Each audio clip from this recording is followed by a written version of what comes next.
오늘 본문 말씀은 예수님께서 이 갈릴리에서 행하신 두 번째 이제 표적이지요. 첫 번째 표적은 가나 혼인 잔치에서 물로 포도주를 만든 그 뭐 엄청난 유명한 그러한 기적이지요. 그리고 다시 이 가나를 방문하게 됩니다. 제가 가나에 가서 물로 포도주 만든 그 현장도 가보고 그 집도 가봤는데요. 그 기념을 지금까지 2000년 동안 하고 있어요. 그 코스가 다 그래 돼 있어요. 두 번째 이제 표적을 이번에 행하는데 바로 왕의 신하의 아들이 죽어가고 있어요. 죽기 직전이에요. 사도 요한은 단순히 이것을 기적이라고 표현하지 않았어요. 표적이라고. 그렇게 독특한 용어를 썼는데 이 표적은 헬라말로 세메이온, 영어로는 사인, 이 표적. 그렇게 기적 이상의 어떤 의미가 있는 표현이에요. 기적 이상의 어떤 영적 의미. 첫 번째 표적을 통해서 예수님이 누구신지에 대해서 제자들에게 그렇게 탁 보여주세요. 믿게 하기 위해서. 뭐 처음으로 선생님이하고 따르는 제자들에게 내가 누구인가를 물로 포도주를 만들면서 보여준 거예요. 믿게 하기 위해서. 영의 눈을 열게 하기 위해서. 이분은 그냥 목수하던 선생이 아니구나. 메시아구나. 그리스도구나. 창조주 하나님이심을 제자들에게 보여주심으로써 영적인 눈을 확 열어준 거지요. 영적인 눈을. 그리고 믿게 한 것입니다. 그리고 오늘 본문의 두 번째 표적을 통해서 예수님이 하나님의 아들이심을 보여주심과 동시에 믿음의 성장을 원하시는 예수님의 기대가 다 담겨져 있어요. 예수님의 기대가. 우리 영계 모든 성도 오늘 말씀을 통해서 이런 예수님의 기대에 부응하는 그런 삶을 살면서 영적으로 매주 성장하면서 현장 변화의 주역으로 당당히 서시기를 주님으로 축복합니다. 그럼 첫째로 믿음의 성장입니다. 46절 봅니다. 예수께서 다시 갈릴리 가나에 이르시니 전에 물로 포도주를 만드신 곳이라. 왕의 신하가 있어 그의 아들이 가버나움에서 병들었더니 그가 예수께서 유대로부터 갈릴리 오셨다는 것을 듣고 가서 청하되 내려오셔서 내 아들의 병을 고쳐 주소서 하니 그가 거의 죽게 되었습니다. 예수님께서 사마리아에서 복음을 전하신 후에 원래 목적지였던 갈릴리로 가셨는데 갈릴리 가나에 이르렀는데 한 가지 일이 발생했습니다. 가버나움에 살고 있던 이 왕의 신하의 아들이 죽게 될 정도로 지금 그 심각한 병에 걸렸어요. 왕의 신하가 예수님을 찾아왔습니다. 당시 갈릴리 지역을 다스리고 있던 분봉왕 헤롯 안디바의 신하였어요. 자, 복음서에 보면 분봉왕이라고 하는 독특한 명칭이 나오는데 이 로마 황제의 허락하에 한 나라의 일정 지역을 다스리는 군주를 분봉왕이라고 그랬습니다.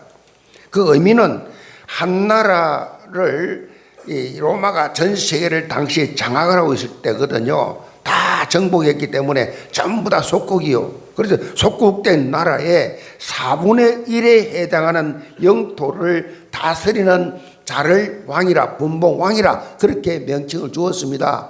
분봉왕. 그 나라의 4분의 1을 다스리는 왕.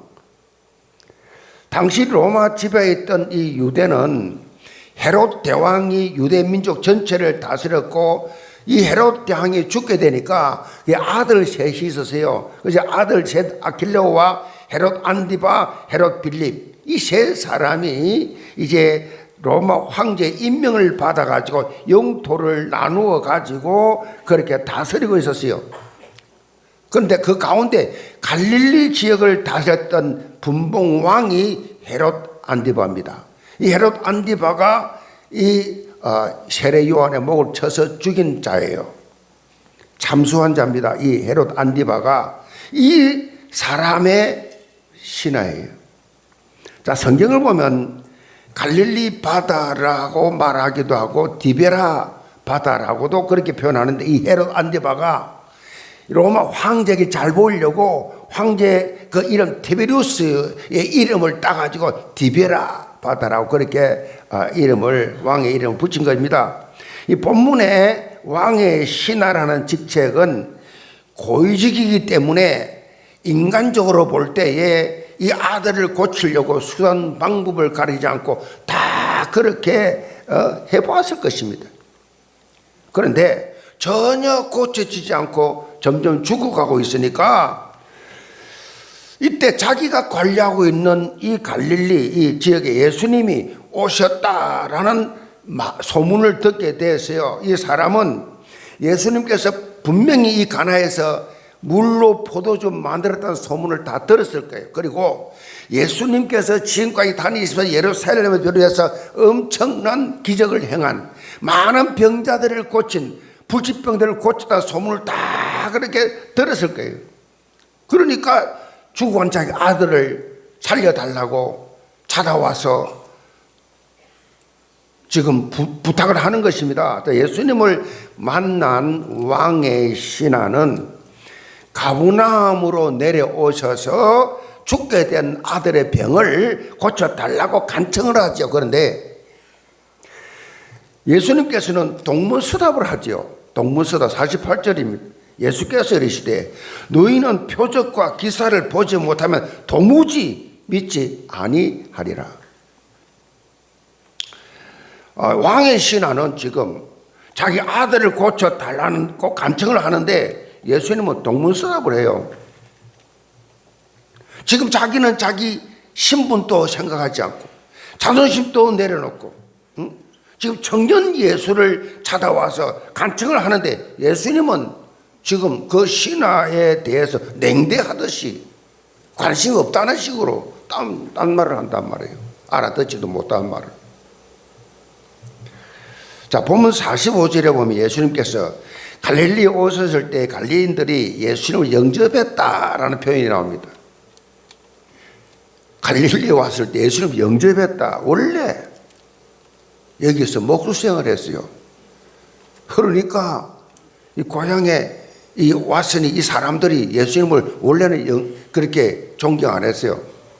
쳐다보지도 안 했어요. 그런데 이 예수님이 예루살렘에 가서 엄청난 기적을 한 걸 보고 그 소문을 다 듣고 본 사람, 들은 사람이 있으니까 이번에는 예수님을 영접했다. 반응이 달라졌지요. 아, 이분이 우리 동네 목수 생활하는 분이 아니라 이분이 메시아, 이분이 정말 우리하고 다른 신의 아들이구나. 그래 느끼게 된 거지요. 예수님께서 지금 왕의 신하에게 갈릴리 사람처럼 그렇게 눈에 보이는 표적과 기사를 보고 믿는, 눈에 보이는 그것 보고 믿는 그런 초보적인 수준에 불과하다라고 지금 돌려서 말하고 있는 거예요. 너도 그 수준밖에 안 되구나. 또 내가 표적을, 기적을 보여줘야 믿냐? 너 똑같은 수준이구나. 그런데 이런 예수님의 냉대의 이 신하는 전혀 자존심을 상해하지 않고 다시 예수에게 간청을 합니다. 자기 자식이 죽기 전에 가버나움에 내려오셔서 고쳐주십시오. 예수님께서는 이런 그의 모습을 보고 이렇게 말씀하십니다. 51절입니다. 예수께서 이르시 가라. 내 아들이 살아있다 하시니 이 사람이 예수께서 하신 말씀을 믿고 가더니 내려가는 길에서 그 종들이 오다가 만나서 아이가 살아있다 하거늘. 예수님께서는 또다시 이 신하가 이해 못할 말을 합니다. 내 아들이 살아있다. 내 아들이 살아있으니까 가서 확인해봐. 이해 안 되지요. 분명히 죽은 아들을 보고 왔는데 기도도 한 번 안 해주고 안수도 한 번 안 해주고 그냥 가라고. 그 먼 길을 왔는데 도대체 이것을 믿어야 되느냐? 우리 아들이 아파서 내가 여기 사정하러 왔는데 날 이렇게 무시하냐? 라는 의심이 들 수가 있어요. 그런데 왕의 신하는 아주 놀라운 반응을 보입니다. 예수님에게 이런 방구의 질문도 하지 않습니다. 예수님의 말씀을 믿고, 이해되세요? 아마 힘들 거예요. 예수님 말씀을 믿고 아들이 있는 가버나움 향해 출발해 버렸어. 그 말씀만 믿고, 그냥 그 말씀만 믿고 그 사람이 예수께서 하신 말씀을 믿고 가더니, 예수께서 하신 말씀을 믿고 가더니, 여러분 같으면 어떻게 하겠어요? 믿기가 쉽지 않지요. 똑같은 상황을 당했다고 생각해보세요. 내가 그것도 왕의 신하고 내가 권력 있는 사람인데, 아니 나를 무시해도 이렇게 나를 무시해. 화를 낼 수 있고 뭔가 나쁜 반응을 보일 수가 있어요. 예수님은 왕의 신하가 내가 한 말을 믿고 성장하는 모습을 보고 싶었던 거예요. 말씀을 믿고 가는, 그 내가 하는 말을 그대로 믿고 아무 눈에 보이는 증거 없어도 믿고 갈 수 있을 정도의 믿음의 성장을 본 거예요. 지금 그걸 기대했습니다. 그런데 그 기대대로 왕의 신하는 보고 믿는 초보적인 믿음이 아니라 예수님의 말씀을 믿는 믿음을 가지고 나가는 것입니다. 꼭 무슨 증거를 봐요. 내 육신의 만족이 채워져야 믿어지는 그런 초보적인 신앙이 아니고, 하나님의 말씀, 그 말씀을 믿고 살아가는 말씀의 사람들 되길 바랍니다. 성도 여러분, 왕의 신하처럼 말씀을 믿고 가는 믿음, 이게 중요한, 말씀에 의지하여 말씀, 예수님의 말씀, 이게 중요하거든요. 그래서 신앙생활 하면서요, 교회에 앉아있다가 중요한 게 아니에요. 예배 드린다가 중요한 게 아니에요. 중요한 것은 말씀을 붙잡고 믿느냐 안 믿느냐 이거예요. 지금 하나님의 말씀을 안 믿고 사람 말만 믿어. 사람 말은 100%인데 하나님 말씀 안 믿어. 참고는 해. 복잡한 생각 내려놓기 바랍니다. 여기 모든 성도들, 문제와 사건 앞에 단순히 예수님만 바라보는, 말씀만 붙잡는 믿음 가지시기를 바랍니다. 왕의 신하처럼요, 말씀만 믿고 가는 믿음의 성장, 그래서 하나님이 하시는 이 일의 정인들로 당당히 서시기를 제물로 축복합니다. 두 번째로 믿음의 열매입니다. 52절 봅니다. 그 낫기 시작한 때를 물은 적 어제 7시에 열기가 떨어졌나이다 하는지라, 그의 아버지가 예수께서 내 아들이 살아있다 말씀하신 그때인 줄 알고 자기와 온 집안이 다 믿으니라. 자, 왕의 신하가 이제 예수님의 말씀을 믿고 돌아가는 길에 아들의 회복을 알리는 신하들이 이제 만나지요. 그리고 아들이 낳은 것이 바로 예수님께서 내 아들이 살아있다라는 말씀이 그때인 줄 알고 예수님이 회복시켜 주셨구나 라고 그렇게 확신을 가지게 되고, 뭡니까? 그 다음이 중요합니다. 사도 요한은요, 이 아들이 어떤 병에 걸리셨는지, 아들이 낳은 것을 확인했는지 전혀 말하고 있지 않습니다. 아들이 어떤 사람인지 전혀 딱 한 가지만 말하고 있습니다. 이렇게 다 기도하고 있어요. 자기와 그 온 집안이 다 믿으니라. 자, 이게 이 결론이요. 자기와 온 집안이 다 믿으니라. 한마디로 표현하자면 영적 성장의 결과가 뭐냐? 열매. 결국 영적 성장의 결과는 사람을 살리는 놀라운 열매였다라는 거지요. 사실 우리가 일반적으로 간증을 이게 들어보면 대부분 병에 걸려서 기도했더니 나았다, 깨끗하게 되었다, 그 후에 건강하게 살았다 하는 식이지요. 또 어떤 문제가 있었는데 하나님의 놀라운 표적으로 그 문제 해결되고 큰 축복을 그래 받아서 지금 잘 살고 있다, 그런 간증이죠. 그런데 오늘 본문의 이 표적에는 이런 간증이 아니에요. 예수님을 믿는 믿음을 갖게 되었다. 왕의 신하뿐만 아니라 온 집안이 다 믿게 되었다. 다 믿게 되었다. 가문 복음화의 축복 속으로 들어왔다는 거죠.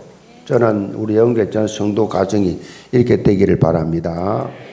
믿음의 결국은 뭐라고요? 믿음의 결국은 영혼 구원이다 그랬어요. 내 믿음이 얼마나 좋으냐 안 좋으냐, 얼마나 내가 응답받고 하나님께 쓰임 받느냐, 그 결국은 뭘 알 수 있느냐?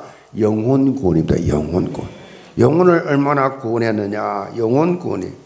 예수님께서 우리에게 놀라운 은혜를 베푸신 목적은 우리가 생명을 얻고 그 생명을 풍성하게 누리는 겁니다. 아멘. 구원의 영생 가진 사람, 영원한 생명을 소유한 자는 다르지요. 영원한 생명을 소유한 자, 삶의 내용이 다르죠. 그 삶의 내용이 달라. 사도 요한은요, 요한복음을 기록하면서 예수님께서 행하신 엄청난 기적들이 많은데 딱 7가지만 선별해가지고, 기적 중에 7가지 선별해가지고 여기 기록해놨어요. 그 기적을 표적이라고, 다른 성경과 다르게 그렇게 표현하면서 다른 공간 복음하고는 좀 구분했죠. 표적이라는 의미는 서론에 말씀드렸습니다. 기적 안에 담겨져 있는 하나님의 놀라운 영적 의미, 그걸 강조하지요. 하나님께서 보시고자 하는 영적 사인이 그 속에 있다는 거죠. 그 문제 속에 영적 사인이 있다는 거죠. 특별히 요한이 밝힌 표적의 목적이 요한복음 20장 30절 31절에 기록되어 있습니다. 예수께서 제자들 앞에서 이 책에 기록되지 아니한 다른 표적도 많이 행하였으나 오직 이것을 기록하면 너희로 예수께서 하나님의 아들 그리스도이심을 믿게 하려 하며 또 너희로 믿고 그 이름 힘입어 생명을 얻게 하려 하심이라. 예수님께서 표적을 행하신 목적은 다른 것이 아니라 예수님께서 하나님의 아들 그리스도이심을 믿고 영생을 얻게 하게 하기 위해서입니다. 영생, 영원한 생명, 영벌이 아니고 영생을 얻기 위해서 이런 일들을 행하신 것이라는 거지요. 오늘 본문에서 사도 요한이 예수님께서 행하신 두 번째 표적이라고 기록한 것은 예수님의 하나님의 아들이시고 생명의 주인 되신 것을 강조하기 위함이었습니다. 예수 외에는 생명이 없어요. 예수 안에 밖에 영생이 없습니다. 내 아들이 살아있다. 이 예수님의 선언도 단순한 말이 아니지요. 이 예수님이 환자를 본 일도 없고 간 일도 없고 진찰한 적도 없습니다. 하나님의 아들이기 때문에 모든 걸 다 알고 계세요. 안간 시공간 초월이야. 그 관계없어. 하나님은 전능자이기 때문에 다 알고 있어. 전지전능 무소부재. 아멘. 다 알고 계시고 다 계세요. 그래서 다 알고 계시기 때문에 생명의 주인이신 예수님이 치유와 회복을 선포하신 것이다. 우리가 한 주간 삶의 현장에서 예수 그리스도를 선포할 때, 예수 그리스도를 말할 때 생명이 살아나는 역사가 일어나게 되어 있다. 우리 입술을 통해서 생명의 주인 되신 예수 그리스도가 선포될 때 놀라운 영적 지각 변동이 일어나게 되어 있어요. 이번 한 주간도 이런 영적 열매 맺는 응답이 현장에서 풍성히 일어나시기를 주님으로 축복합니다. 결론입니다. 오늘 본문 이 말씀을 통해서 우리가 중요하게 붙잡아야 될 영적 가르침이 있습니다. 만약 왕의 신하의 아들이 죽을 병에 걸리지 않았다고 하면 이 신하는 예수님께서 갈릴리 가나에 오시는지 가시는지 아무 관심이 없어요. 그리고 예수님을 찾아올 이유도 없어요. 그러니까 결국은 예수님을 만나는 체험도 할 수 없지요. 구원도 없지요. 결국은 이 아들에게 찾아온 죽음의 위기가 인생 전환점의 큰 증거가 됐어요. 가문의 전환, 자기 개인뿐만 아니라 온 가문이 전환되는, 예수를 믿고 구원하는 결정적인 시간이었어요. 저 자신도 우리 아들이 청각장애 아니면 이 자리에 제가 목사로 서 있을 이유가 없습니다. 그런 체질도 아니고 그런 관심도 없고 영적 영역 1%라도 없었던 사람이에요. 그 아픔이, 그 결정적인 약점이, 그 고통이, 그것이 하나님의 뜻을 이루는데 쓰임받는 도구가 되었다. 도구예요. 도구. 그냥 도구로 일시 잠시 쓰임받는 거예요. 여러분이 지금 가정의 문제, 개인의 문제, 사업의 문제, 직장의 문제, 여러분의 사역 문제, 영적 문제, 모든 문제, 그것이 도리어 그 아픔이, 그 상처가, 그 고통이 예수님을 더 깊이 알고 예수님을 더 가까이 나고 더 영적으로 깨어있는, 더 성장할 수 있는 모든 것을 합력해서 이루시는 하나님을 만날 기회다. 믿으시기 바랍니다. 제가 그걸 처음 하고 여러분에게 말씀드리잖아요. 이 조항의 신화도 마찬가지고 누구나 다 마찬가지예요. 이 시편을 기록한 이 시편의 절반이 다윗이 기록한 거지요. 시편이. 여러분 기도가 안 되거든요. 그냥 시편만 읽으세요. 마음이 쓸쓸하고 슬프거든요. 그냥 시편만 읽으세요. 시편은 이 기도입니다. 다. 그냥 10분만 읽으면 내 기도 그대로 다 나와 있는 거예요. 그냥 쭉 읽으세요. 하다가 자꾸 실패하고, 하다가 인간관계가 안 되고, 하다가 뭔가 자꾸 막히고 잘 안 되고 잠은 읽으세요. 31장까지 딱 되어 있어요. 얼마나 날짜 맞춰서 읽기 쉽습니까? 읽으면 그 속에 지혜의 책이라 다 내가 어리석었구나, 내가 바보였구나, 내가 보정 쓰지 말았는데 보정 썼구나, 내가 이 짓을 했구나, 전부 다 나오게 돼 있어요. 아멘. 그래서 말씀 속에 답이 다 있다니까요. 이 시편을 기록한 이 다윗이요, 평탄할 때 왕궁에서 그야말로 호사를 누릴 때 기록한 시편의 책은 거의 없어요. 언제 시편을 기록했냐? 그야말로 막 적들이 죽이려고 쫓아오고, 그의 말 그대로 진짜 풍전등화와 같은 죽는 위기에 가까이 빨갛어요. 다윗은 엄청나게 고생했어요. 이 죽을 위기 속에서 여호와는 나의 목자시니 내게 부족함이 없으리오다. 10편 22편하고요 23편은 극과 극이에요. 일일이 라바 사박다 하나님이여 왜 나를 버리십니까? 라는 22편이에요. 근데 23편은 여호와는 나의 목자시니 내가 부족함이 없어요. 22, 24편 이거 다 사람이 갈라 읽기 속도로 찢어 놓은 거지. 이거 딱 원래 한 장이에요.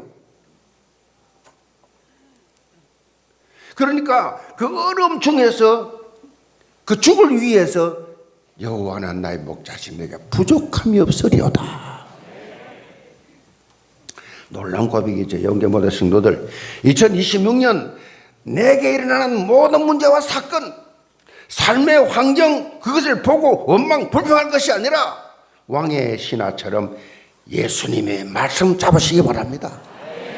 사람 말은 별 도움이 안 돼요. 예수님 말씀 잡으세요. 그래서 믿음의 성장과 기도응답의 증거가 있기를 주님으로 축복합니다.